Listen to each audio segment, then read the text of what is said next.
Have you ever had someone look you dead in the eye and say, "I just need space. It's not you, it's me," only to find out that space really meant slipping right back into their ex's arms? That's exactly what happened to me. And the way it all unraveled taught me one of the most powerful lessons I've ever learned. Sometimes the best revenge isn't fire, it's silence. Not chaos, but calm. My name's Alex. I'm 29 years old. For 3 years, I thought I was building a solid future with Natalie, who's 27. But what I didn't realize back then was that the cracks had been forming for a long time. I just chose not to see them. It all started on a Tuesday night. Nothing unusual about that day. I came home from work, ordered takeout, and was ready for what I thought would be a regular evening with her. Instead, I walked straight into a script she must have been rehearsing. Her face was serious, but her eyes looked rehearsed, almost like she had practiced the sadness in a mirror. And then she said it, "I think I need a break. I need to figure myself out. Please, no contact. It's not you, it's me." The words stung. They always do when you don't see them coming. She even added a few tears for effect. And I'll admit, I believed them. She told me she was going to stay with her sister, Claire, for a while. I respected that. I didn't argue. I didn't beg. I just nodded, even though inside my stomach was twisting. When she left with her bag, I felt like someone had pulled the floor out from under me. 3 years of laughter, plans, arguments, reconciliations, even talks about future kids, gone in a single conversation. The first week was brutal. No texts, no calls, no updates. Every instinct in me wanted to reach out, to ask if she was okay, to ask if we were really over. But I forced myself to respect her wishes. No contact. The silence was heavy. I kept checking my phone, hoping for a message that never came. My nights were restless, and I kept replaying the breakup in my head. Her tone, her words, the way she looked almost relieved as she walked out the door. But then came the 10th day, and with it, the truth. I was mindlessly scrolling through Instagram, trying to distract myself, when I stumbled onto her mom's page. She'd uploaded a whole album of their family vacation. And there she was, Natalie, laughing, glowing, not broken, not soul-searching. And by her side in nearly every photo, Ryan, her high school boyfriend, the guy she used to say meant nothing to her anymore. They weren't just around each other. They were practically glued together, hugging, leaning into each other, hands brushing in ways that made it clear this wasn't innocent.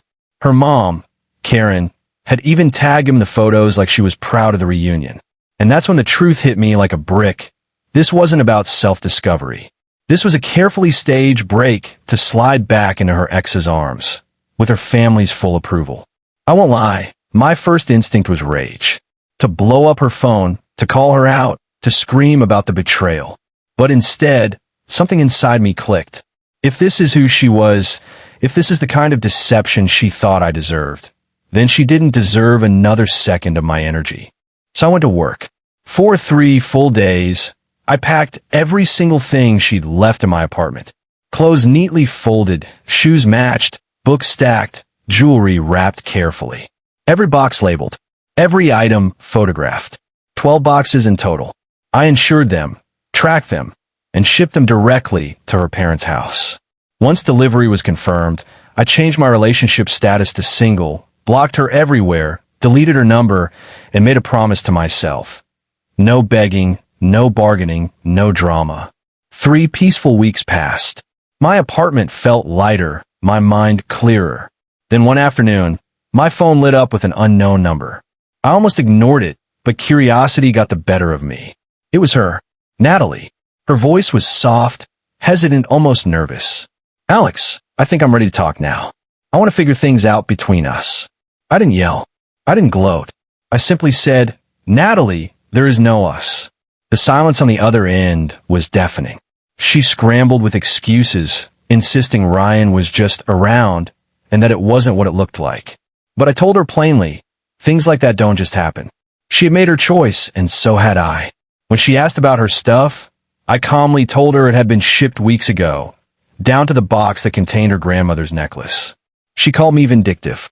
I told her I was simply respecting her journey and making sure she had everything she needed to continue it.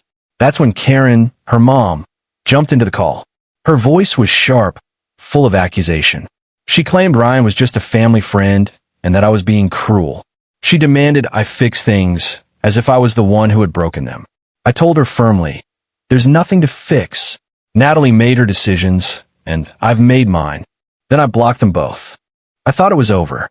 But a week later, I came home to find Natalie and Karen sitting on the stairs outside my building. Natalie's eyes were red from crying. She told me she was confused, lonely, that she had made a mistake. Karen accused me of being controlling, of abandoning her daughter when she needed me most. I didn't raise my voice once. Calmly, I reminded them I had everything documented: screenshots, receipts, delivery confirmations, even recorded calls. If they try to smear me, I protect myself with facts. That ended the ambush. They left, defeated. But the saga still wasn't done. A week later, I received a letter from a lawyer claiming I owed Natalie $5,000 for emotional distress and loss of assets. I didn't panic. I sent it straight to my lawyer, who shut it down in a single reply. He attached proof that Natalie had left voluntarily, that I had shipped her belongings with delivery confirmation, and that we had no shared finances. On top of that, he included screenshots of her family's own vacation posts with Ryan. Their flimsy case collapsed instantly. Word of the drama spread through mutual friends. Ryan bailed. He didn't want to deal with the chaos. Karen's attempts to paint me as the villain backfired, since her own social media posts betrayed the truth. Natalie? She ended up right back at her parents' house, surrounded by boxes, angry and bitter, blaming me for problems she created herself. Meanwhile, I found peace. My apartment became my sanctuary again. I reconnected with friends I had neglected. I even started dating carefully with a clearer sense of what I wanted and what I would never tolerate again. And that's the real takeaway from all of this. Sometimes the best revenge isn't anger or screaming or dramatic confrontations. Sometimes the best revenge is calm detachment. It's silence. It's letting someone's lies collapse under their own weight while you quietly move forward. Because at the end of the day, people reveal who they are without you having to lift a finger. What about you? Have you ever had someone betray you, only to watch their own choices destroy them in the end? Share your story in the comments. I'd love to read them. And if you enjoyed this story, make sure to like this video and subscribe for more real stories about betrayal, lessons, and moving on stronger than before.